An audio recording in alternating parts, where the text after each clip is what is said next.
about the day I died? Yeah, there was a day that I was dead. I was DJing when I first moved to Minneapolis for another company. They were working as an agent to help me find work, and they were a good company, and I did a couple of gigs for them. And part of my deal was that I was not allowed to give out my own cards, that I could only give out their cards, but in the first month that they were having me do it, they didn't have cards for me. So I just told people, my name, and certainly reach out to this company if they asked for my name or asked for information during the event. And I did this event for this company, and this lady just heard that my name was Bill Hermann. She didn't really know where I came from. So about 6 months later, she went looking for Bill Hermann. She went on the web, and I really didn't have a web presence yet. And she didn't really find anything except for this really big DJ company here in town. And called that company up and said, does Bill Hermann work for you? And by then I had a reputation. And this company said, he sure does. So she said, well, I want to hire him. So they made a deal with 30 minutes.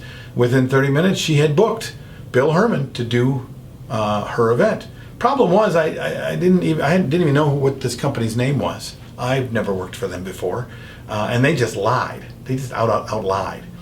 But they had in their clause a contract that said that if for any reason something happens, they can put anybody they want into the event, which in fact they did. But only about a week before the event, they called up and said, "Sorry, Bill's not going to be able to do your event. We're going to send Margaret or David or I don't really know who it was." But she got like, whoa, wait a minute. The only reason I hired you is because you had Bill Hermann, and why can't he do my event? Well, he just can't, and we have it in our contract that we can send anybody we want, so we will. And you're going to be very happy, so don't worry about it. And she pressed a little bit, and they said, hey, sorry, that's just, he's not going to be there. He can't make it. So she hangs up, and she spent another 2 days really steaming about it, and she called her friend, and her friend said, well, you should really get a real reason why this is happening, because that's the only reason you wanted to have this company, because Bill was going to be a part of it. So she called back, and she pressed and she pressed and she pressed until she got the owner on the phone, and the owner said he can't do it because he's dead. Yeah, he died in a horrible car accident, so he will not be there. We will send someone else. And she knew the people that I had done the wedding for. And even though I'd done it for another company, I'd become friends with these people. So she called her and said, my God, Bill died. And she went, what? Bill died?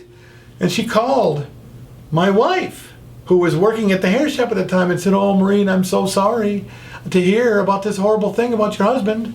What? Well, the car accident, and then he's dead. And she went, he's what? And she called me up, and I answered the phone, and she goes, oh my God, thank God you're alive. You're alive.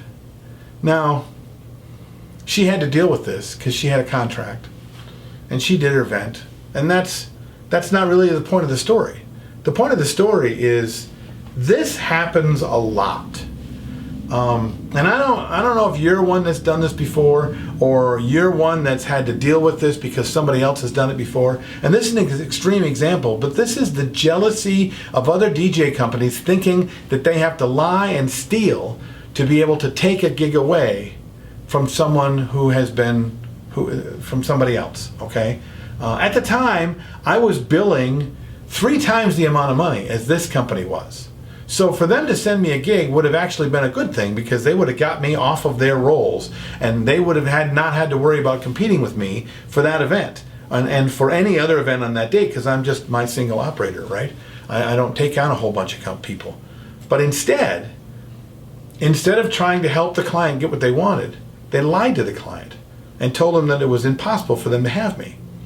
Or the company that lies to the client and says, well, he's not that good. Or I've heard terrible things about that person.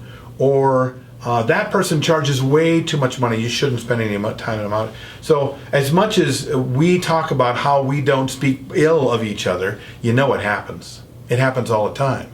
So what I'm going to challenge you to do is, if you've ever done that, be the guy who stops doing it now.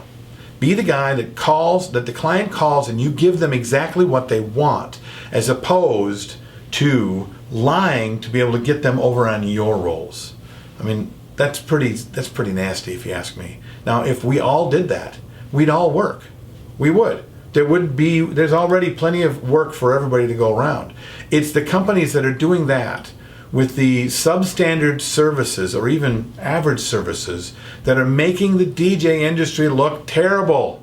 They're making us look unethical because we're doing unethical things. I'm not saying it's you, but you've seen it. Or you might even done it at one point. Okay, so now what stand are you willing to take?